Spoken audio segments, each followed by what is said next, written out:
और चलिए आपको लिए चलते हैं सीधा। प्रधानमंत्री दक्षिण के राज्यों के मुख्यमंत्रियों के साथ कोरोना को लेकर संवाद कर रहे हैं। देश ने इतनी बड़ी महामारी से मुकाबला आपसी सहयोग और एकजुट प्रयासों से किया है। सभी राज्य सरकारों ने जिस तरह एक दूसरे से सीखने का प्रयास किया है, बेस्ट प्रैक्टिसेस को समझने का प्रयास किया है, एक दूसरे को सहयोग करने की कोशिश की है और हम अनुभव से कह सकते हैं कि ऐसे ही प्रयत्नों से हम आगे इस लड़ाई में विजयी हो सकते हैं। साथियों, आप सभी इस बात से परिचित हैं कि हम इस समय एक ऐसे मोड़ पर खड़े हैं जहां तीसरी लहर की आशंका लगातार जताई जा रही है। देश के अधिकांश राज्यों में केसेस की संख्या जिस तरह कम हुई थी, उसने कुछ राहत साइकोलॉजिकली फील होता था, कुछ राहत महसूस हो रही थी। विशेषज्ञ इस डाउनवर्ड ट्रेंड को देखकर उम्मीद भी कर रहे थे कि जल्द ही देश दूसरी लहर से पूरी तरह बाहर आ जाएगा। लेकिन कुछ राज्यों में केसेस की बढ़ती हुई संख्या अभी भी चिंताजनक बनी हुई है। साथियों, आज जितने राज्य, 6 राज्य आज हमारे साथ हैं, इस चर्चा में शामिल हुए हैं, पिछले हफ्ते के करीब 80% नए केसेस आप जो इन राज्यों में है उन्हीं राज्यों से आए हैं। 84% दुखद मौतें भी इन्हीं राज्यों में हुई है। शुरुआत में विशेषज्ञ ये मान रहे थे कि जहां से सेकेंड वेव की शुरुआत हुई थी, वहां स्थिति अन्य की तुलना में पहले नियंत्रण में होगी।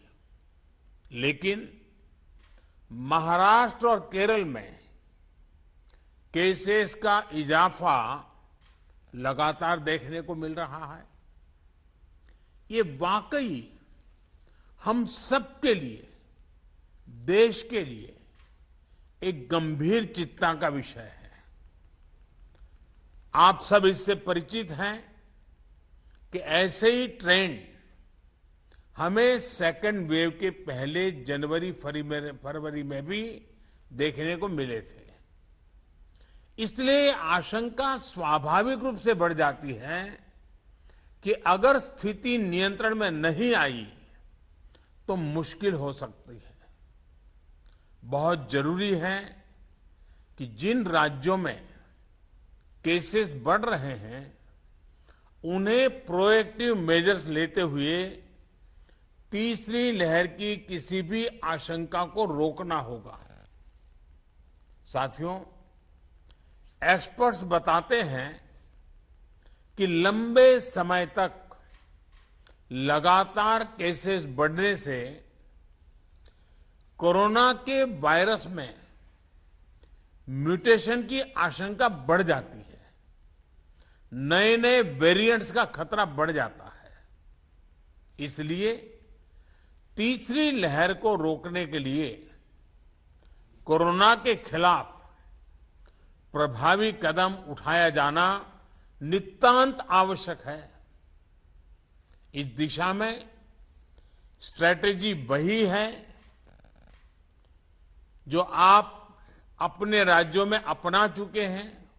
पूरे देश ने उसको लागू किया हुआ है और उसका एक अनुभव भी हमें है, जो आपके लिए भी टेस्टेड एंड प्रूवन मेथड है। टेस्ट, ट्रैक और ट्रीट, और अब टीका। टेस्ट, ट्रैक, ट्रीट एंड टीका, इसी वैक्सीन की हमारी रणनीति फोकस करते हुए हमें आगे बढ़ना है। माइक्रो कंटेनमेंट जोन्स पर हमें विशेष ध्यान देना होगा। जिन जिलों में पॉजिटिविटी रेट ज्यादा है, जहां से नंबर ऑफ केसेस ज्यादा आ रहे हैं, वहां उतना ही ज्यादा फोकस भी होना चाहिए। अभी जब मैं नॉर्थ ईस्ट के साथियों से बात कर रहा था तो एक बात उभर करके आई कि कुछ राज्यों ने लॉकडाउन ही नहीं किया, लेकिन माइक्रो कंटेनमेंट जोन पर बहुत बल दिया और उसके कारण वो स्थिति को संभाल पाए। टेस्टिंग में भी ऐसे जिलों पर विशेष ध्यान देते हुए पूरे प्रदेश में टेस्टिंग को ज्यादा से ज्यादा बढ़ाया जाना चाहिए। जिन जिलों में, जिन इलाकों में संक्रमण ज्यादा है, वहां वैक्सीन भी हमारे लिए एक स्ट्रैटेजिक टूल है। वैक्सीन के प्रभावी इस्तेमाल से कोरोना की वजह से उत्पन्न परेशानियों को कम किया जा सकता है। कई राज्य इस समय हमें जो विंडो मिली है उसका इस्तेमाल अपनी आरटी-पीसीआर टेस्टिंग कैपेसिटी बढ़ाने में भी कर रहे हैं। ये भी एक सराहनीय और जरूरी कदम है। ज्यादा से ज्यादा आरटी-पीसीआर टेस्टिंग वायरस को रोकने में काफी प्रभावी हो सकते हैं। साथियों, देश के सभी राज्यों को नए आईसीयू बेड्स बनाने, टेस्टिंग क्षमता बढ़ाने और दूसरी सभी जरूरतों के लिए फंड उपलब्ध करवाया जा रहा है। केंद्र सरकार ने हाल ही में 23,000 करोड़ 23,000 करोड़ रुपए से ज्यादा का इमरजेंसी कोविड रेस्पॉन्स पैकेज भी जारी किया है। मैं चाहूंगा कि इस बजट का उपयोग हेल्थ इंफ्रास्ट्रक्चर को और मजबूत करने के लिए हो। जो भी इंफ्रास्ट्रक्चरल गैप्स राज्यों में हैं, उन्हें तेजी से भरा जाए। खासतौर पर ग्रामीण इलाकों, रूरल एरियाज, उस पर हमें ज्यादा मेहनत करने की जरूरत है। इसके साथ ही सभी राज्यों में आईटी सिस्टम्स, कंट्रोल रूम्स और कॉल सेंटर्स का नेटवर्क मजबूत करना भी उतना ही जरूरी है। इससे रिसोर्सेज के डेटा, उसकी जानकारी पारदर्शी तरीके से नागरिकों को मिल पाती है। इलाज के लिए मरीजों और परिजनों को इधर उधर भागना नहीं पड़ता। साथियों, मुझे बताया गया है कि आपके राज्यों में जो 332 पीएसए प्लांट्स एलोकेट किए गए हैं, उनमें से 53 कमीशन हो चुके हैं। मेरा सभी राज्यों से आग्रह है कि इन पीएसए ऑक्सीजन प्लांट्स को जल्द से जल्द पूरा करें। किसी एक सीनियर अफसर को स्पेशली यही काम में लगाइए और 15-20 दिन का मिशन मोड में इस काम को आप पूरा करवाइए। साथियों, एक और चिंता बच्चों को लेकर भी है। बच्चों को कोरोना संक्रमण से बचाने के लिए हमें अपनी तरफ से पूरी तैयारी करनी होगी। साथियों, हम देख रहे हैं कि पिछले 2 हफ्तों में यूरोप के कई देशों में एकदम तेजी से केसेस बढ़ रहे हैं। अगर हम पश्चिम में देखें, चाहे यूरोप के देश हों, चाहे अमेरिका, इधर हम पूरब में देखें तो बांग्लादेश, म्यांमार, इंडोनेशिया, थाईलैंड, बहुत तेजी से केसेस बढ़ रहे हैं और कल्पना बाहर का अनेक प्रकार से कहीं पर 4 गुना, कहीं 8 गुना, कहीं 10 गुना बढ़ोतरी आई है।